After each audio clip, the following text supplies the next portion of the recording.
link to the East Ayrshire Council YouTube channel where this video will be hosted and recording has now begun. Can advise an additional item for the request of the Labour Group for a change of membership of the Planning Committee, which I'll take at item 5. Julie, could you please call for the second and apologies? Thanks, Provost, and good morning, members. Provost Claire Leach. Here. Councillor Stephen Canning. Present, thanks. Councillor Ellen Friel. I'm here, thanks, Julie. Councillor John McFadden. Deputy Provost John McGee. Yep. Councillor Caroline Barton. Yeah. Councillor Aileen Cowan. Here. Councillor David Richardson. Present, Julie. Councillor James Adams. Present, Julie, thanks. Councillor Jane Sangster. Here, Julie, thanks. Councillor Ian Linton. Councillor Douglas Reid. Councillor Graham Barton. Yeah, thanks, Julie. Councillor Graham Boyd. Here, thanks, Julie. Councillor Barry Douglas. Here, Julie. Councillor Neil Ingram. Here, thanks, Julie. Councillor Peter Maben. Present, good morning.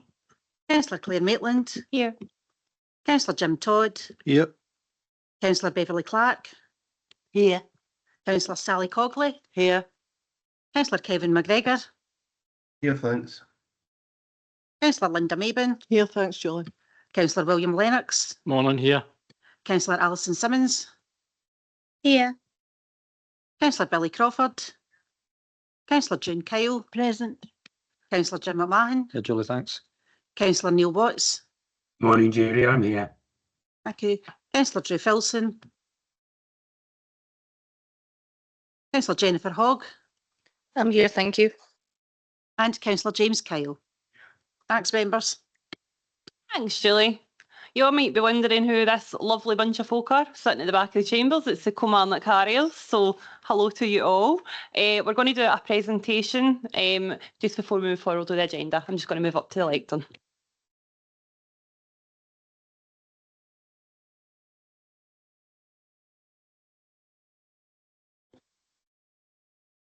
So, a very warm welcome to Kilmarnock Harriers, to our council chamber for civic recognition, and very rightly so. I saw this come in and then I felt really bad that I'd given up my couch to 10k, so maybe this is a kick that I need.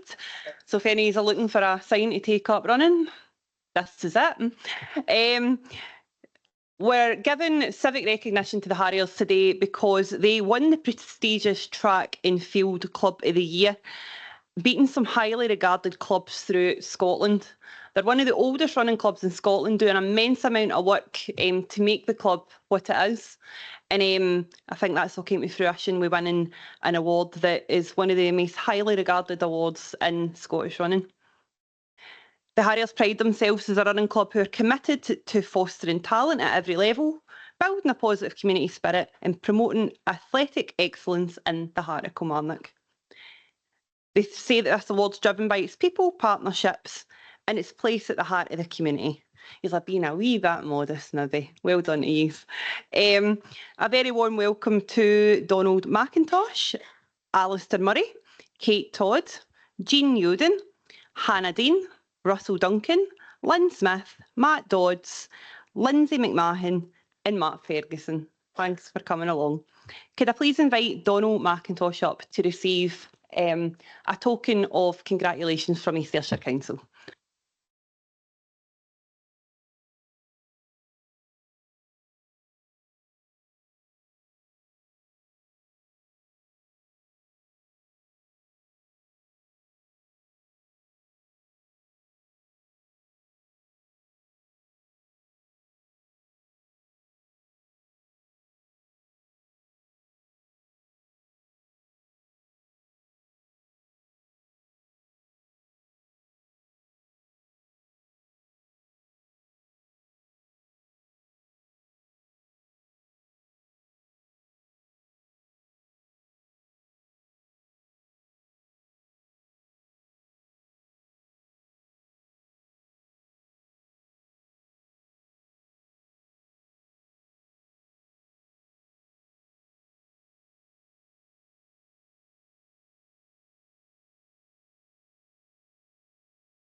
That's lovely. you can feel free to leave or stay for the council meeting. It's kind of sure you might have other things to do. It's fine. Feel another run coming on. Nice to see you all. Okay. Members, I'll just move on to my Provost remarks. Thursday the 3rd, that's today. Monday the 10th of February, I attended a Scottish lunch at the Howard Centre. This is in partnership with the Howth Burns Club, the Howard Centre Environment Communities. This wonderful event brings together adults with learning disabilities, their families and carers for an afternoon of food, fun and entertainments. The poems and performances by the attendees were superb, and I really enjoyed speaking with so many people in the afternoon, and a very special thank you to the lovely gentleman who took my portrait and sent it to me. That was a really, really nice gesture. Auchinleck Citizen of the Year Awards, Saturday the 22nd of February. A massive congratulations to James Purdy, this year's recipient of Auchinleck Citizen of the Year. I know it must be a really big pool of folk because Auchinleck's awesome. I'm not at all being biased here. It was with great pleasure that I presented James with a quake of honour for his remarkable achievement. The continuing what James does in Auchinleck to support members of the community in a multitude of different ways, improving the area, is nothing less than outstanding. The evening was lovely, with many people turning out to support the achievement, and previous winner Robbie Muir for his work with the charity release coming along to pass on the award. Well done everyone involved and for organising this event. International Women's Day here in the Chambers on Friday the 2nd of March. Oh great, I'm maybe with a tiara in my head. We held International Women's Day here at London Road on Friday the 2nd of March, and it was great to see so many wonderful women coming to join from SL33, Ayrshire College and loads of other places. There's a question and answer panel, mindfulness sessions, hand massages and information stall. The whole place smelled of aromatherapy, so if you were in that day and smelt a nice smell. We made some great conversations about women's empowerment and how we can best support each other to be the best we can be. Thank you to every other person who supports us. East Ayrshire Youth Awards at the Park Hotel on Wednesday the 19th of March. It was an absolutely brilliant night at the Youth Awards. I co-hosted this event with East Ayrshire Children and Young People's amazing chair, Amy Sharp. We over 80 nominations received across the 11 categories. A very big well done to all the finalists who made the shortlist and went on to receive awards. I had the honour of selecting the overall winner, which is Caden, pictured up there. Caden Dunn is from Grange Academy and he's carried out an immense amount of work in his local community, supporting various initiatives and enabling so many to have their voices heard through his role in the Youth Cabinet and involvement in the Community Action Plan. A very big well done to Caden, and I know this will inspire other young people to move forward and do great things. Again, just shining a really positive spotlight on our young people. And one of the conversations we're having on the night with the young people is all the negative press that goes sometimes with them, and very unfairly and unjustly. So a very well done to other young people who's championed the cause of the vast majority of our young people who are amazing. Young Carers Showcase at Kirkstyle Primary School on Friday the 21st of March. I have really proudly been a long-time supporter of our young carers, and it was great to attend this event, and it's what matters to you. Well done to everyone who got up and sang and danced, and there was some people saying that they'd never sang before, but they got up on the stage and sang. And it was focused on them as young people, with caring responsibilities and what mattered to them. And ultimately what matters to them matters to every single one of us. So really lovely. Presentation of Pawa's work at the YMCA, Friday the 28th of March. This was amazing, I loved this. Many thanks to the Powerful African Women at Ayrshire group for inviting me to their presentation and engagement event held at the YMCA in Kilmarnock. This event looked to inform us what Pawa is, and we heard that their vision is to empower African women, their families and their friends in Scotland through the advancements of arts, heritage, culture and science. After the informative formalities, we were treated very kindly to some tremendously good traditional food. Neil Ingram, I'm not going to look in your direction right now. And they even had me up dancing, and I don't dance because I'm a linky octopus. So thank you, everyone. We'll just move on to agenda item 1, and it's declarations of interest. David, I don't think we'll... Can expect any from the items. It's mostly the minutes, the appointments and the GNS report. So unless members know different in relation to the minutes, I wouldn't expect any, Provost. Okay. It's all good?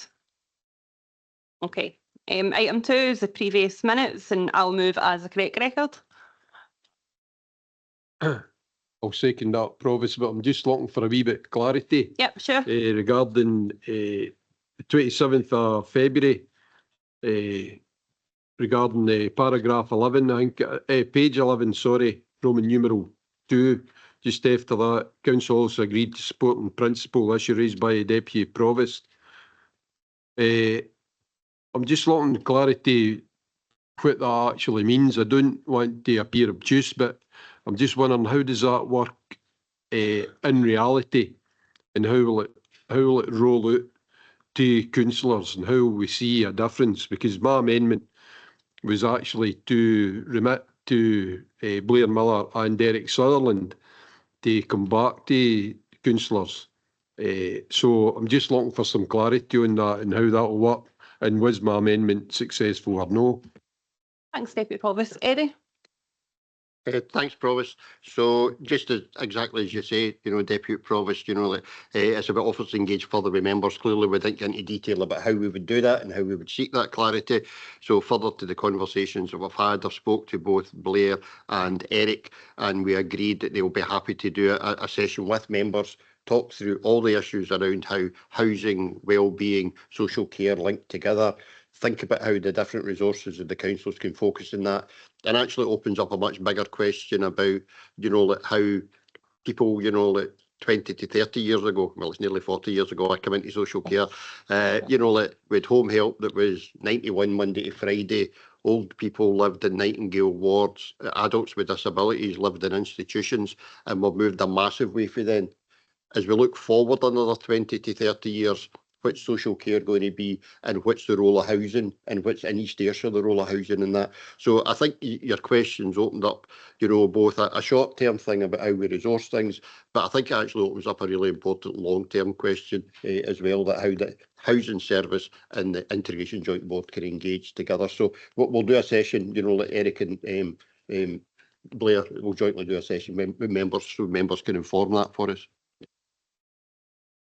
No, Provost, so I'm quite a grumpy buddy, and it's hard to please me, but accept what Eddie says. Thank you. I know that's absolutely fair. Thanks, Deputy Provost. Councillor Cowan? Thank you, Provost. I'm looking for a request for a minor correction in the Children and Young People's Cabinet minutes. Section 5, the final bullet point. We're just on the council minute just now. Oh, I beg Sorry, your pardon. we'll get to we do the council separate statutory, the order agenda. So this is just the last council minute. Sorry, Councillor. Apologies. All right, and then named in for the next one. Leader? No, it's just in the Deputy Provost point, John's point. Totally kind of agreement. This is a direction of travel we really need to go. We saw in yesterday's cabinet with proposals for Barnwell Drive, following on the ones at Clinchard Place and Galston. And I think more and more we need to see the Health and Social Care Partnership and housing working more collaboratively to get good outcomes for the folk. And that's part of that change. Yep, absolutely. Councillor Linton? Thanks, Provost. I mentioned at last full council an update I thought would be of interest to members on the Galleon. Just to confirm that Oscar have given approval for the dissolution of the Galleon Leisure Trust on the 1st of April, with a 3-month extension for tying up a couple of loose ends, and Annika assures us it will be completed by the end of the month. So good news there. Thanks, Councillor Linton. Councillor Neil Ingram? Thank you very much. I was just in regard to anti-poverty measures kind of mentioned within the minutes. It made me think about the motion that we put to send a letter in regard to the winter fuel allowance. I just wondered if we have had a response at all, either through the Leader's Office or through the Chief Exec. Thanks, Councillor Ingram. The letter only just went, so to be fair, there's not been much time for a response, in terms of that. But as soon as the response, we'll feed back. I'm aware that I think the letter was sent in regard to the winter fuel payment on the 12th of December. So it was the motion that I put and was unanimously agreed. So I'm maybe getting mixed up with the Councillor Sangster's. I don't know, so Chair, Provost, through you, I don't know the answer to the question, but I can confirm, because Councillor Ingram was asking, that we clarified that the letter that was agreed by Council to go to UK Government on the winter fuel payments, I think that goes back to the October Council, maybe November, that did go on the 12th of December, but I don't know if we've had a response or not, so whether the leader of the Chief Exec can update, but the letter did go in December, as Councillor Ingram says. And apologies, I was getting mixed up for the request for the last council, where there were 3 letters that the leader was to send to various different folk that we've done that. And again, I'll need to come back. I have no recollection of seeing any letter back, Councillor Ingram. So we'll do that. Leader? I don't think that letter read my name, but I'll double check. But certainly the letter to invite ministers down that was mentioned recently, they've certainly been out. I can't remember. Right, we'll iron this out after the days. That's fine. Anybody else got anything on the council minutes? Okay, we'll move on to agenda 3, and it's the Cabinet Committee minutes. Leader. Second that, Provost. Are there any questions or comments on the minutes? Councillor Cowan, did you want to come back in here? It's on the Children and Young People's Cabinet. Is that the one? Apologies, I've got it electronic on my laptop, so I don't have the front page. So I'm looking for a minor correction to section 5 in the Children and Young People's Joint Cabinet. The final bullet in section 5 states, in addition, Councillor Cowan agreed to provide information on community action plans and the Urban Alliance. I certainly did suggest that would be a good avenue for the children to get involved in, but I don't believe I'm the best person to provide that information. I think in the meeting I actually suggested someone like Suzanne Clark from Vibrant Communities could provide that information and make the links in with the children and young people. So if that could be amended, please. Yeah, absolutely fine. Is that okay, Julie? So I've got it now. It's the last bullet point. Thanks, Provost. So I think you're right. It's just the way it should be agreed to the provision of, but if officers are holding that information, it wouldn't fall to a councillor to provide it. So we'll take the amendment and we'll note that, and we'll make sure that whether Suzanne or someone else is given that action to take away and provide that. So that's fair enough. Sorry, Provost. Thanks very much, Dave. That okay? Yep. Anybody else got any questions or comments? All okay? Online? All good. Okay, we'll move on to agenda item number 4, and this is activities of the Governance and Scrutiny Committee annual report, and I'll pass over to Councillor Peter Maben. Thank you, Provost. Good morning, Provost and members, and thank you for the opportunity to present to you today the report and activities of the Governance and Scrutiny Committee for 2024. The overview of activities continues with the approach that has been taken in previous years and presents highlights of our activities and exception reporting. Before I present the highlights of our activities, I'd like to take the opportunity to thank former Councillor Lillian Jones for her contribution to the committee during her tenure as chair, as well as former Councillor Elaine Stewart and Councillors Beverly Clark and Kevin McGregor for their positive input and contributions to the work of the committee. As detailed in paragraph 7, there were no call-ins during 2024. This reflects on the continued arrangements in place for constructive cross-party political engagement. However, the call-in mechanism remains an effective opportunity to hold the decision-making body to account. Paragraphs 8 and 9 is a reminder that while there were no formal scrutiny topics considered during 2024, the committee held a workshop on 7th of November 24, where a programme of scrutiny topics were agreed and is being progressed. These topics include ASN in our schools, violence in our schools, and absence rates across the council.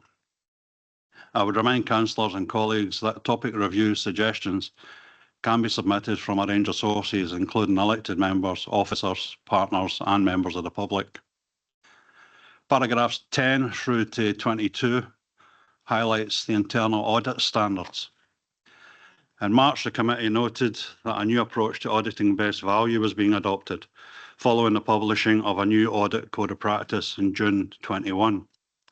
While previously best value assurance was based on a separate piece of audit work, the revised approach embeds best value auditing within the annual reporting process, monitoring progress and assessing identified thematic areas. External audits work was reported in April via the East Ayrshire Council Audit Plan Report for 23-24 and in the 23-24 Annual Audit Report. Members took the opportunity with each report to question necessary matters arising, and in relation to the audit, took cognizance in particular of the conclusions that the Council continued to have strong, effective financial management and robust governance and decision-making arrangements, has a clear focus on maintaining its strong performance and continuous improvement, and Council leadership, the identified thematic area for best value review, has been working effectively with our partners, setting out a clear vision and priorities developed from sustained engagement with our communities. The outcome of the audit was that the Council received an unmodified audit opinion on the annual accounts. Also in December, I met with Hayley Mackay and our team as they prepared the annual audit revised plan. I'd like to thank Hayley and our auditing team for their kindness and patience answering my questions that day and for all the hard work that they do. Throughout 2024, the committee received numerous education reports, including HMIE inspections for Doon Academy, Nether Robertland Primary School, Annan Hill Primary School, and Lonehead Primary School and Early Childhood Centre. As detailed throughout paragraphs 28 to 31, we also received a number of other education reports, including attainment and initial leaver destinations, the inspection of ECCs and funded providers, and the Education Service Standards and Quality Report. Through all these reports, we have continued to recognise the importance of effective delivery of educational services to our young people across East Ayrshire. I'd like to thank Linda Macaulay-Griffiths and our team in the Education Department and all the head teachers who visit and answer questions on their school inspections. Throughout the year, we received a number of awarding of contract reports, which has highlighted the success of the Community Benefit Scheme. As the provision of defibrillators, that's not easy to say, defibrillators, naturally comes to an end, the Community Benefit Scheme is now shifting focus towards cost of living initiatives, including the provision of air fryers, etc., for our most vulnerable families across East Ayrshire.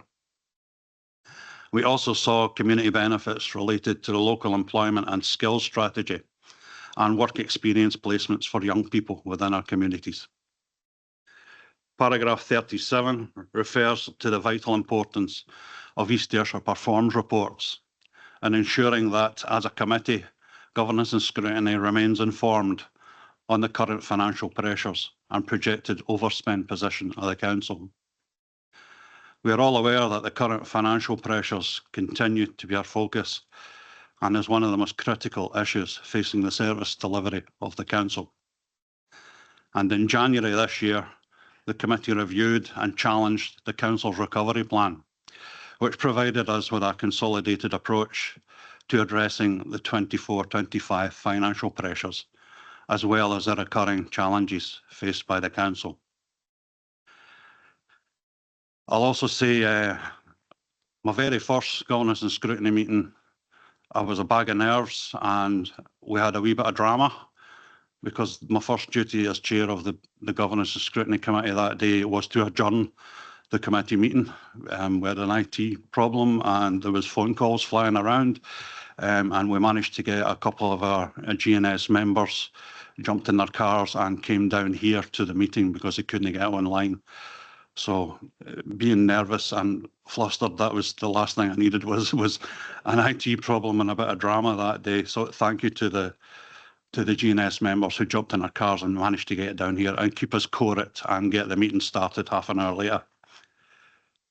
Finally, Provost, elected members, I'd like to take this opportunity to thank Vice Chair, Councillor Sally Cogley, and my fellow members for their contributions throughout the year, as well as the efforts and valuable input from officers and all the others who have been involved in supporting the committee, including our external auditors, Audit Scotland, and also especially Lynn Young from Democratic Services, who sits beside me and keeps me right when I occasionally stumble as the chair, as I managed to do last committee meeting when I got myself a bit confused. Lynn metaphorically put her elbow in my ribs and kept me right. So thank you, Lynn, for sitting beside me and keeping me right. And that concludes my report, Chair. Thank you, Provost. Smashing. Thanks, Councillor Mabin. Is anybody got any questions or comments? Leader.